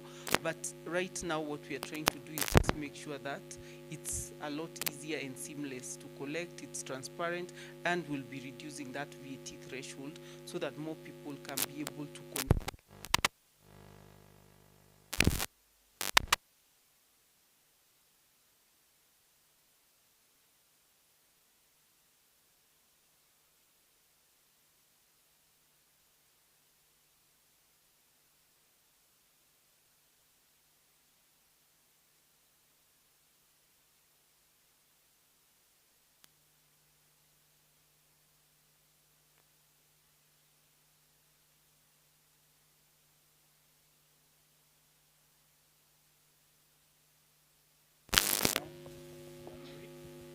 and it was at 1.5.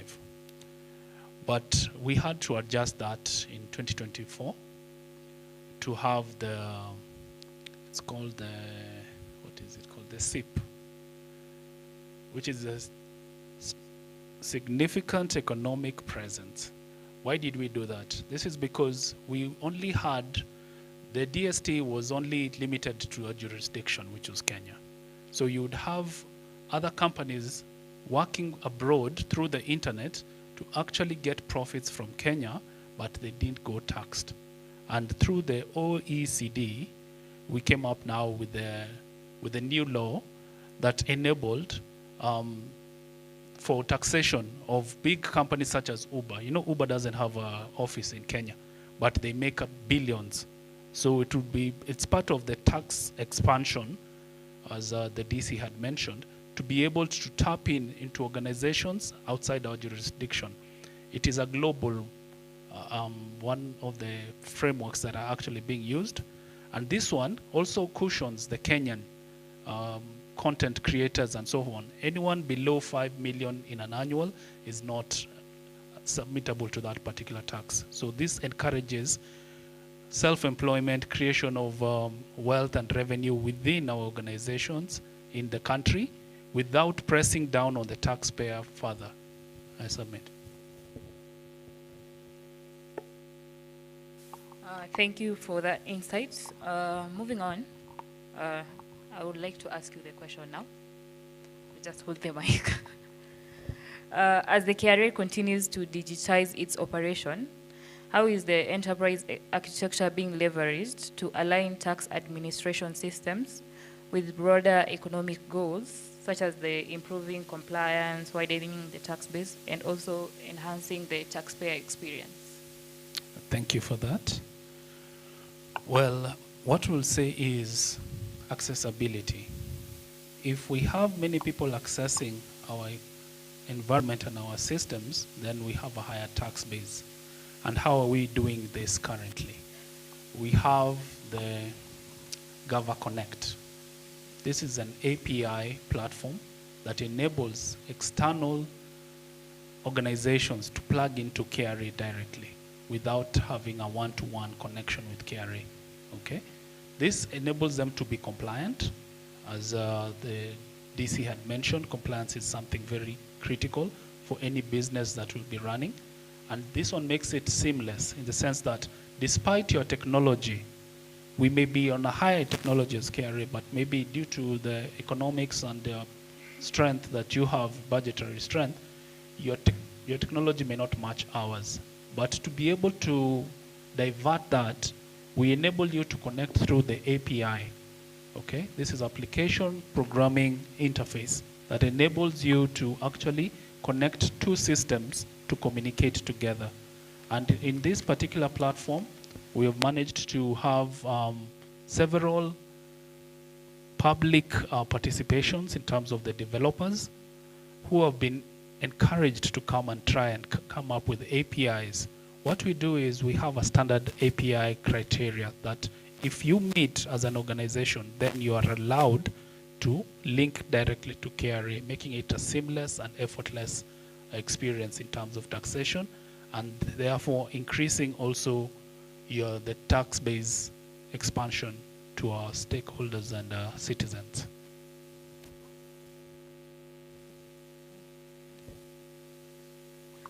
To follow up on that, can the technology like data analytics reduce tax evasion while also making competent, making it compatible for the business sectors? Okay, thank you for that.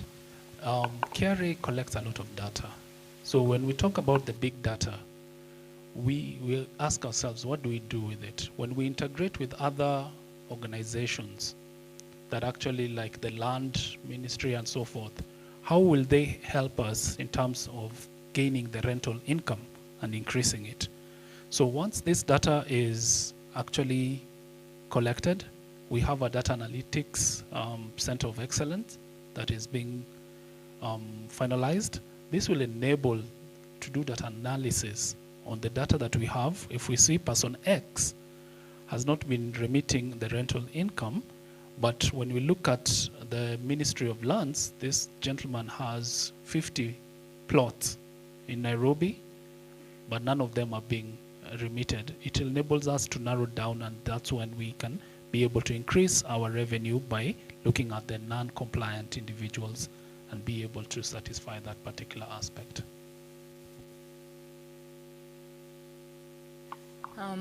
Thank you for that insight. Any final remarks before we move on to the Q&A? Okay, so far we have seen the three key issues. That is the governance reforms, policy consistency, and innovation as the drivers of economic growth. Now I'd like the MCs kindly to assist me with the Q&A from the students. Any of you have questions for the panel? This is the time to just raise your hand. Someone will come.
In terms of the leaderships of the government status right now. So, as we dive into the future, how are these institutions able to cope with these issues regarding political instability? Because at the end of the day, we know it is going to affect the labor. And when the labor is affected, the efficiency of the company or the parastatus goes down, which as the public, we pay taxes to ensure that this goes in order. Thank you.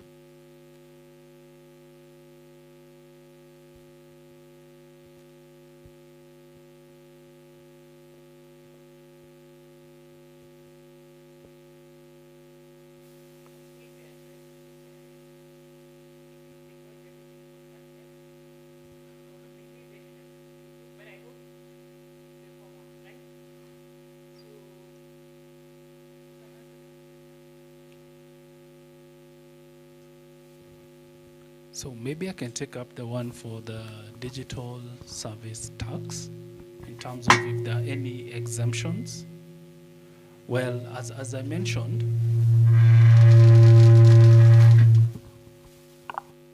thank you for that. As I mentioned, the digital service tax was initially introduced in 2021, January, okay?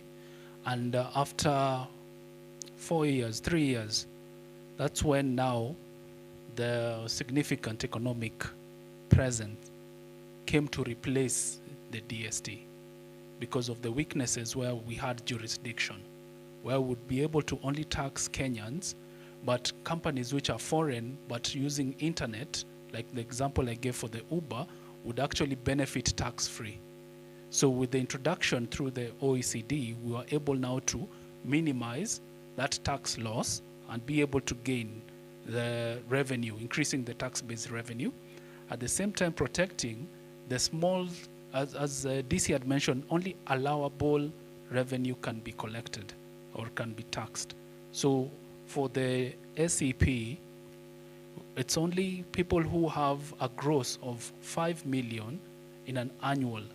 That's when they're able to to be taxed above that. Anyone below, we don't want to press down on people. So it's actually protecting and encouraging the digital enabled youth, as well as farms, the startups, to be able to rise up, for able to increase the GDP for the economy. I hope that answers your question. Okay. There was another one for the length of term. Yes, I believe. If we increase the length, will it be able to sustain in terms of achieving the strategy that is required? I would like to answer it in a way and say it all comes down to the vision of the country, the Vision 2030. How can I like this too? It's like in an army. When you go to a war, all people listen to the commander. And when they do so, they don't have any distractions that may divert them from winning the war. So the same thing here, I would urge, is to have a strategy that has checks and controls to enable you to achieve your economic goals and objectives for that particular country. Thank you.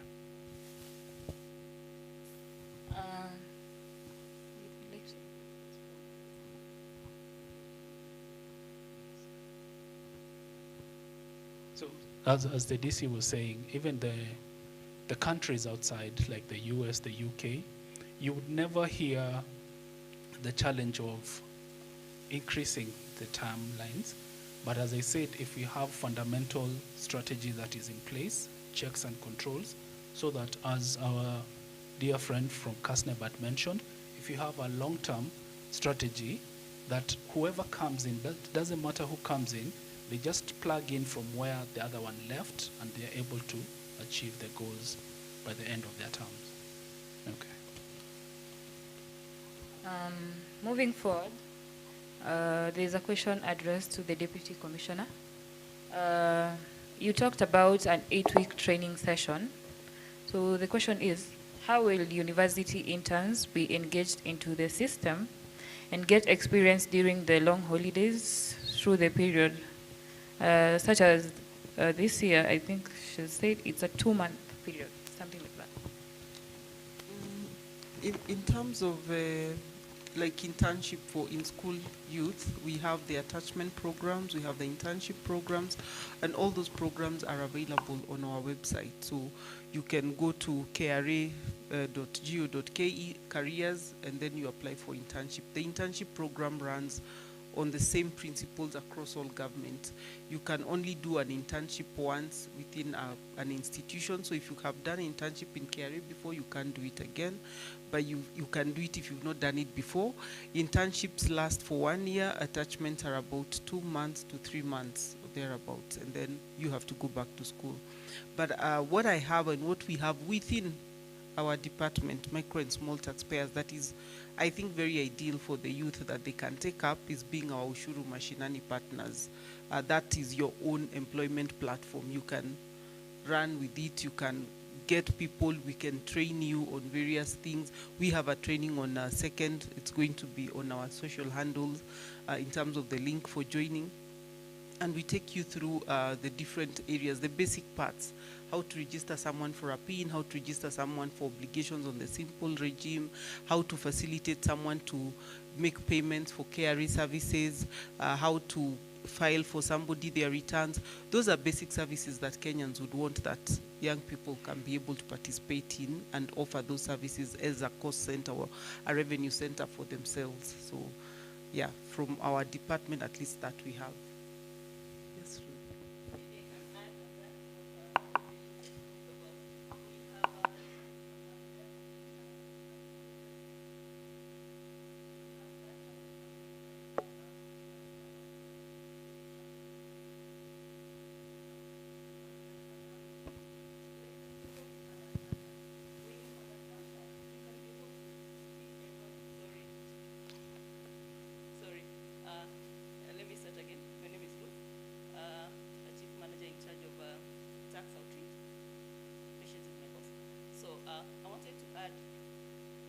that we can be able to be tax ambassadors.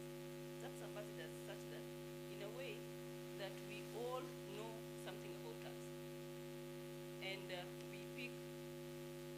maybe like let's say people from different faculties, so that at least you come together as multimedia, and then you form a group. You come to us, your coaches, and then you can be able to be among the tax ambassadors that we have. We have so many tax ambassadors in different universities. So that is one thing I can do to encourage you. About internship, the 2 months period that you guys are going to be out, it's a bit short. But our internship is structured such that you can be able to apply. I think it's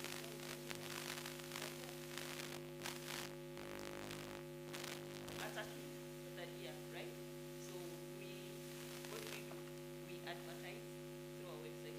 You come, you apply, and then when you meet the minimum qualifications or minimum requirements, you get in. And then after that, when you are through now with your education, you've graduated, and you want to get an on experience, on the test experience, then maybe you can be able to come in and do what? And join us as interns. I hope I'm able to answer your question.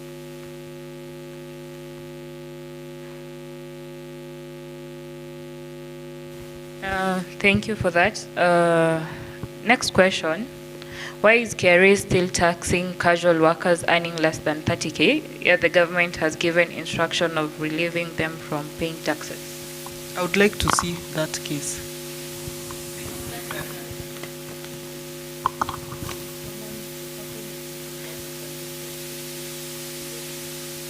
They That should wouldn't see you happen. personally. Yeah, that wouldn't happen. I hope you've heard. See her personally. Yes?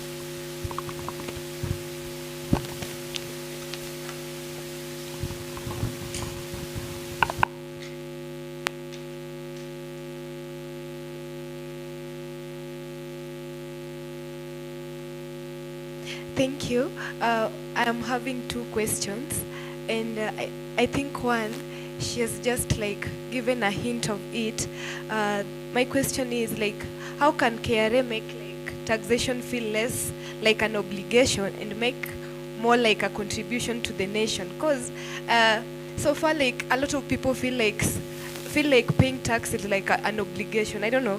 I don't know if you guys are not like making, I don't know, making improvements nationwide. So that's one of my questions. I thought like, as she mentioned, like we need to get to know like more about tax.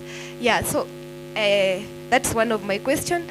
And then the second question is, because you guys are like strong stakeholders far in a KRA field, so this question is like, what is one common mistakes Kenyan makes about taxes that we should avoid? Yeah. Okay, I'll start by answering your second question. Kenyans think tax is optional. That's a common mistake. It's a fallacy. One thing, there are 2 things that are sure in life, death and taxes. So there will be no escaping that story. Somewhere along the way it catches up with you. Because every year you don't file and you have a PIN number, you have a penalty that is assigned to you, which is 2,000 bob. So hata ukichukua hiyo PIN number yako because maybe you're applying for help and you're not filing, ile 2,000 tulikufine the other year inaendelea kuaccrue. So it's very easy, just file, then you don't get the fines. So you can't escape taxes and death. The other thing that we are doing to make taxation feel a bit fairer, easier, is to make it fairer, to make it look fairer, and make sure that everybody who is doing something economically is paying taxes. From our end, that's what we can be able to do. Make it fair, make it transparent, and make it accessible for everybody to be able to participate. The rest belongs to the citizens.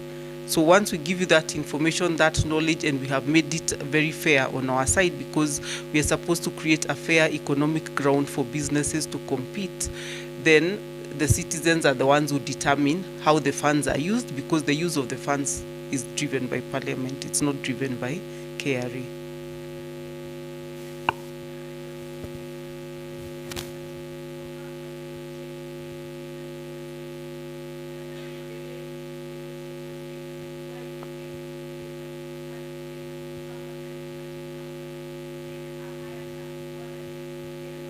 No, do you know how to apply PAYE? Yes, and there is a threshold. Today it's I think 24,500. If you're below that, you don't pay. What is taxed is any shilling above that threshold. So you wouldn't be taxed. If you're 30,000, you will pay tax for what applies within the 30,000 bracket. If you're 40, if you're 100,000, if you're 1 million, there is what applies for that, and it's on a graduating scale.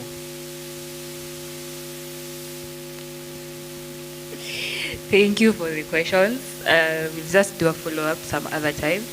And I think you've answered on this question, but I'd like to address it, is what are the KRA misconceptions in taxation? I think, yeah. The final one is, what is the actual tax a student should pay? Which returns should a student file? Okay. Are nil returns available for everyone? Nil returns they are applicable to students, for example, assuming you don't have any economic activity. But if you're a student and you've been having a gig like an MC and you are paid and you are given a withholding, they withheld 5%, the 25%, you should pay it. So even if you don't have a job and you have, had some gigs where maybe a corporate engaged you got paid like a consultant or something, you got a facilitation fee, then you pay the due taxes on that. But if you did not have any taxable activity and you don't have any payments that you've received or invoiced, then you would be filing a nil return against your tax obligation. The general tax obligation that we give Kenyans is income tax obligation. So if you look at your PIN number, it has the obligation type. So it is that income tax obligation. If you have income tax obligation, then you are supposed to file annually, even if you did not make any money. Even if you don't have any money and you don't have anything to pay, you just go in and file a nil return. It will just come and ask you, are you sure you want to file your nil return? You just say yes, and then you submit. But you must file. If you do not file, then it attracts a fine. But we do not fine you if you file your return. If you don't file the return, then we will penalize you. Going forward, we are creating a category that will be called PIN without obligation, which is a PIN not for business. A PIN not for business means that you will have that PIN, but you cannot transact. You can't buy land, you can't sell, because that PIN would then take care of maybe a category of people like students who may not have any economic activities. So that could be the general PIN that we give people, but it comes with a barcode that shows this is a PIN that is not for business, so it has no obligation. So at that point then, that category would not need to file. But today, I'm sure most of you, the PIN numbers that you took have the income tax obligation. So long as you have that obligation, you can file. What we do is make it very simple. Once we open the filing, we will come here and the outreach team will be here and you can be able to file your returns. We can help you file your returns. And as I have said, young people are able to learn very quickly. We can show you how to file those returns and you can even make a business out of it between now and 30th of June when people are trying to file their returns. Thank you, Madam Patience. I think this one was addressed to CASNEB, if I'm not wrong. How can the young people position themselves to benefit from opportunities in the financial sector? And the other question is, what skills in professional competencies should students prioritize today to remain relevant in an evolving, innovation-driven economy? The skills are broad. It depends on area of interest. And as for us, we say the question we are dealing with, who is a graduate that is ready to employ? A graduate that is ready to employ is a graduate with the technical skills, that is, has done the professional qualification, a graduate that has tried to match the current requirements and the expected skills of tomorrow. There is first question that is I find a bit broad. Financial sector.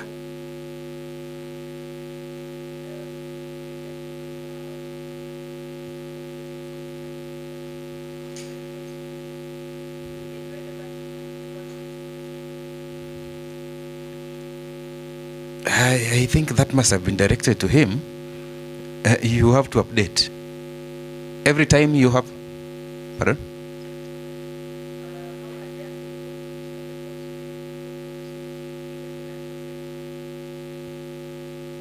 What are the opportunities in the financial sector? The banking industry?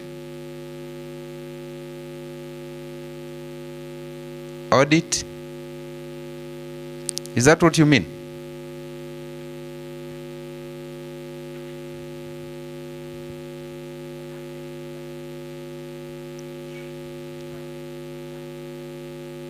I don't get it right.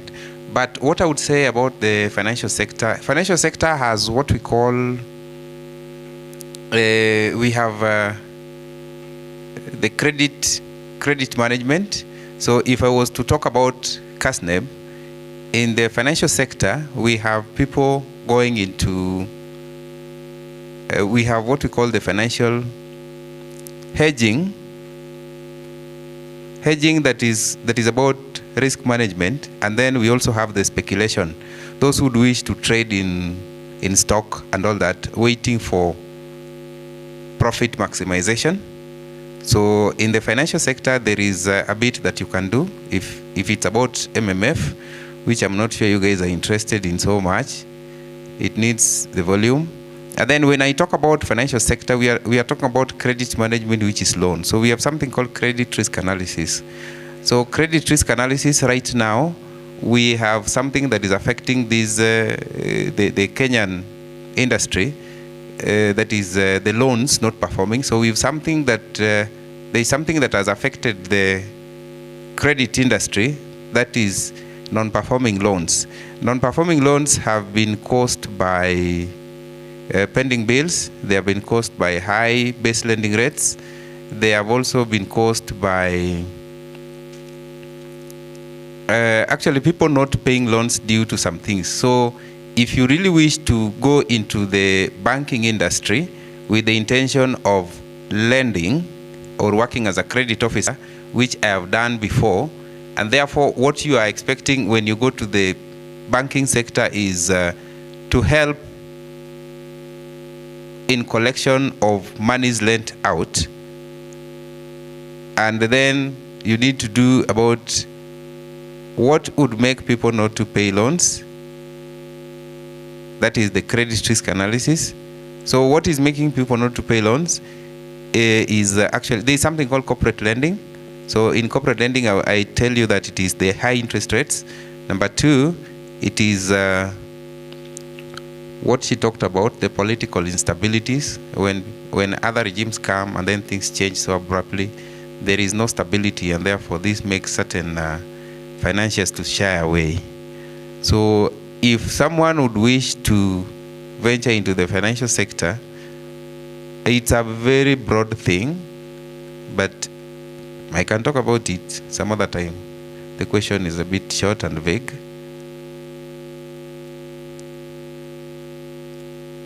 There's a final question.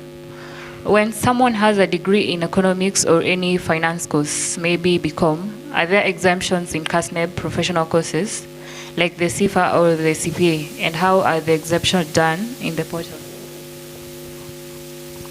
Exemption, I wish to talk about exemptions to someone who has graduated.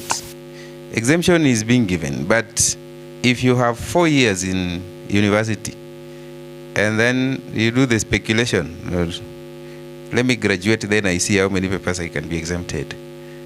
I think if I go back to Abraham Maslow's hierarchy of needs, when you do your class 8, it's not easy to go back to primary to do a subject you did not perform in. When you do secondary school, it will never be easy for you to go back to improve on a subject you got an E or a C. The same way, when you finally do your degree, it will even be very difficult to read a newspaper headline. You see the way in Asema at the, So as you climb up the pyramid, you move towards self-actualization, and therefore certain things you leave them behind. When you are still here, I mentioned the like-minded people. This is the environment to study. So please take the courses while you are still here, so that when you go out there, you engage the next gear. It's the gigs you're talking about. Now you take them seriously. Now, to represent my organization, because we have exemptions, allow me to say that you will be exempted. If, for example, you have done Bachelor of Commerce, Finance, and you want to do CPA, you will be exempted the 6 units that are in foundation level. My question is, you are now before the Deputy Commissioner. 3 of you. One person did Bachelor of Commerce, Finance, and did CPA Foundation. Another one did CPA Foundation only. And another one did Bachelor of Commerce. The first one exempted. The first one exempted Foundation. The second candidate did both. And then the third candidate did CPA only. The position is 1. I think by applying for exemption, you are shouting to the employer, I told you I've studied these things in my degree. That's my understanding. I told you I have money, I have paid for it. And the other candidate has done. So how will the two of you compete? If you are coming with a Bachelor of Commerce Finance and you want to do CPA, exempt communication skills, exempt ICT, exempt maybe economics, but please do not exempt financial accounting and business law. Because every career has the core units, isn't it? If you exempt financial accounting, you have a problem in financial reporting in intermediate. For Bachelor of Economics to SAFER, their papers will exempt you. For Bachelor of Economics to CPA, their courses will exempt you. So yes, you'll be exempted, but my advice, do them now. Thank you. Thank you for that insight. So as we conclude, it's very clear that strengthening the economic stability in Kenya requires a multidimensional approach. That is the strong governance, policy consistency, and the innovation-driven growth. So to our panelists, I would like for each of you to give one key remark or a takeaway, any other recommendations for like our economic future. That is. The economy is driven by people like you and I. The economy is amorphous.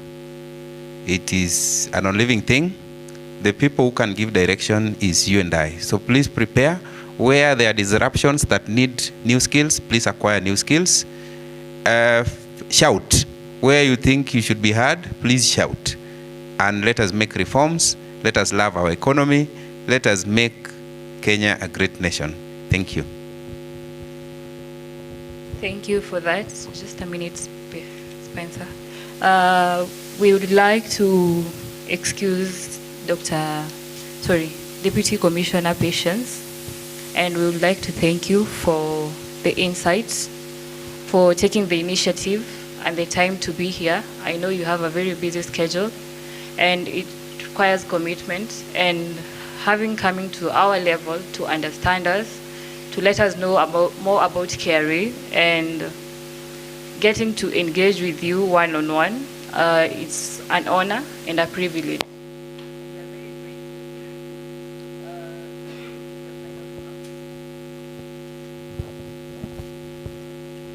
I think the remark I would like to make is closely linked to what Collins has said. As economists, you only make sense and you only make an impact if you apply someone had asked one of the key skills that are needed. There's something called critical and creative thinking. Google it, read about it. If you're able to be a critical thinker and think through things in a critical sense and apply critical and creative thinking, then you're able to use your economics better and it becomes more impactful. But I would also like to congratulate Madam and your team, MMUESA, for the work that you've done, for putting this together. Well done. Stay organized, stay focused. And like I told you, ujana ni maji ya moto, inapita haraka sana. So please just, maintain because you have a long way to go. You have a long way to go. By the time you're 50, you'll be wondering why you thought 50-year-olds are old. By the time you're 80, you start to think, oh, I'm still so young. I'm not about to go anywhere. Si mnaonanga bado inaandikwa gone too soon na mtu wako 90. So that's how it goes. You don't feel age. So I wish you all the best and keep the focus and the very best wishes in your endeavors. Thank you once again, Deputy Commissioner Patience. A round of applause for her.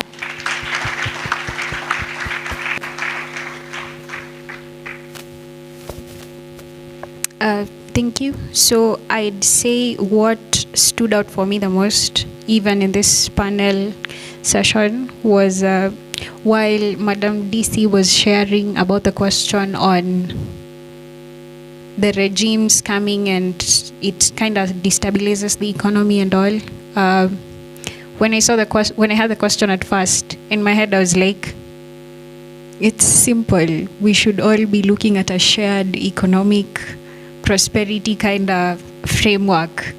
There's no other way around it. Then she started talking about other things that I had not thought of. So what that got me thinking is, as youths, we should strive to be in these spaces more.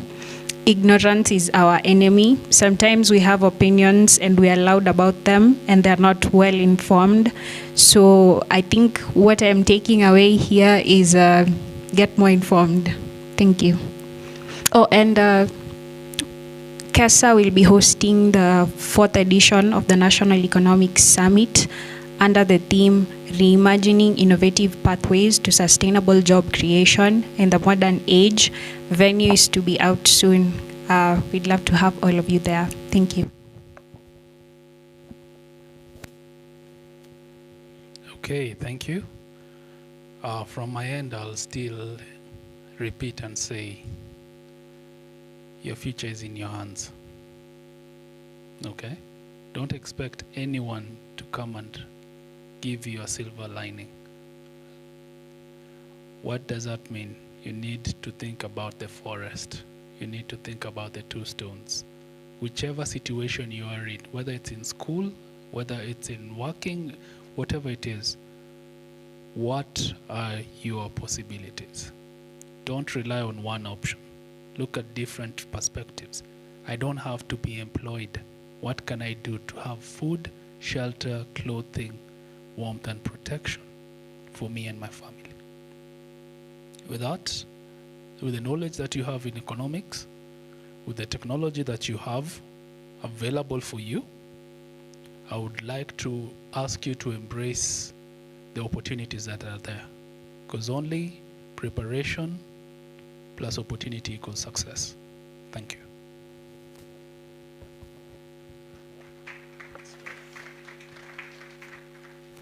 I think the hazard of speaking last is that a lot of people have spoken what you had in mind. But for me, it's just in a different kind of breath. It's just make sure you're always engaged. What new thing are you learning at any given point? The world is changing. Dynamics are changing. Geopolitics is shifting. Tech is shifting. Even how certain, you can argue how certain principles were probably in the 70s are not the same case now. How economics is looked at right now is a bit fundamentally different as how it was looked at an initial stage. So how are you continuously engaging yourself in acquiring new knowledge, and at the same time, what that now will lead to is now seeing all these opportunities that are coming in, and even opportunities of how even to make your particular space that much better. So if you don't engage yourself, get your insights, get your knowledge, becomes a challenge with how you will operate in this current world, in its shifting nature, in its volatile sense, in its unknown state, in its complex state, in its ambiguous state. So that is what I can leave you all with. And just translate all of that to any facet of your life. You'll be able to actually ride the wave as just different storms are coming in. So that will be my parting shot. And thank you for hosting us and having us. Thank you.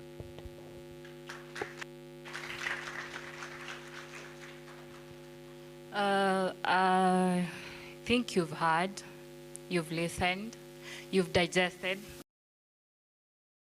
My takeaway was mindful thinking, because opportunities are out here. We are just the ones, we are supposed to think outside the box and try to internalize what can I do with the skills that I have already, instead of waiting for opportunities to come to you. Another one was civic education. And I hope that all of you have your own takeaways from this session. And at this juncture, I would like to thank all our panelist members for taking the time to be here, for giving their insights, for participating.